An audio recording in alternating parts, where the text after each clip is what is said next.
Yes, it's Peace TV. On this episode, and practically we're talking about a particular statement made by Rufai, talking about the recent coup that's been happening in different African countries like Gabon and the rest of them.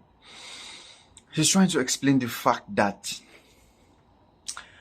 the African countries, the citizens of the country should not rejoice yet, as it is to say that the recent people in power are the military, and the military are known for coercive power, forceful power.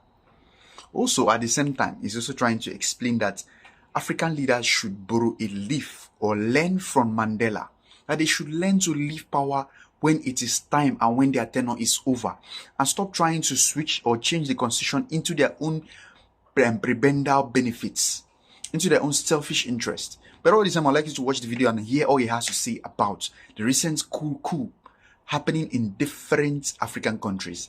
Please don't forget to follow us on our YouTube channel at Peace TV, like our videos, comment, and share. Thanks for watching. It's Peace TV. As regards what is happening in Gabon, I do not think it is triumphant yet, or the people of Gabon can rejoice. When they say it's the end of a Bongo dynasty, I said no. Because Nguema is actually first cousins with the person he toppled. So he's still in the Bongo clan, but just a different surname. And the question is, this same Nguema benefited from them. He was very rich.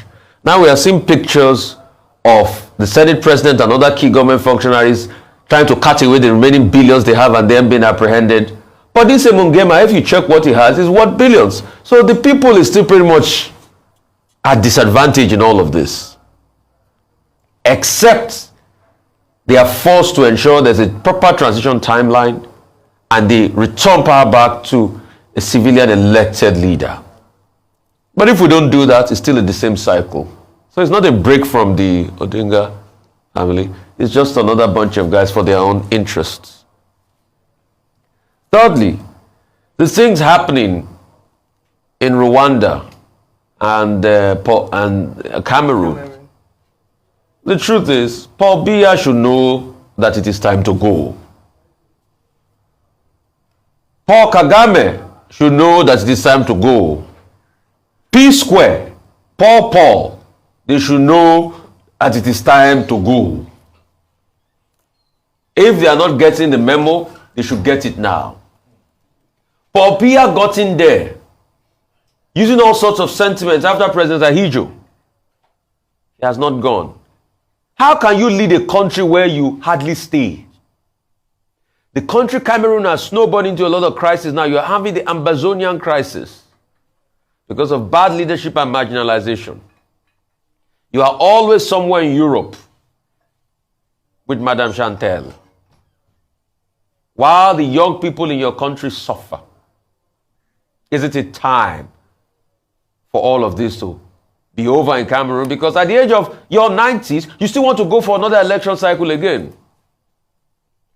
And even if we can commend Paul Kagame as a visionary for the modern Rwanda, your success is not as good until you have a successor. So rejigging the military will not be the best solution. The best solution will be, when is it time to hand over power to the people? Because you are not the people's hero. One way or the other, the people will find other heroes. You are just playing your part in history. And isn't it time for you to go? President Tinubu still talking, and I commend President Tinubu as regards what he's doing now in Niger, diplomacy, still talking with the Nigerians and saying we don't want war. Yes, he should talk more with the junta. And hopefully the junta too will be able to respond. But the junta too is also solidifying its base in power, trying as much as possible now to remove every vestige of France in the country. But the French ambassador says it's not going anywhere. That's a very sticky issue they should be careful about. But kudos to President Tinubu on this. Hopefully we solve the Niger crisis. And hopefully most African leaders also understand the implications of their actions, their bad leadership, their seat-tightism. And other African leaders too that have continued this. The Eyedema dynasty in Togo, the Sassou of this world, the Theodore Obiang of this world. It can't last forever. We all saw what happened to Bouteflika. When Bouteflika thought he could be in Nigeria forever. It cannot last. All of these leaders should go back and learn from Nelson Rolihlahla Mandela. When Mandela took power after being in incarceration for 27 years, Mandela could have chosen to be life president of South Africa. But have they ever asked why Nelson Rolihlahla Mandela said, I'm not the hero alone, and he did one term and he left? Today we shower encomiums on Mandela. Other leaders, go and learn what make Mandela tick before you quote him. Good morning.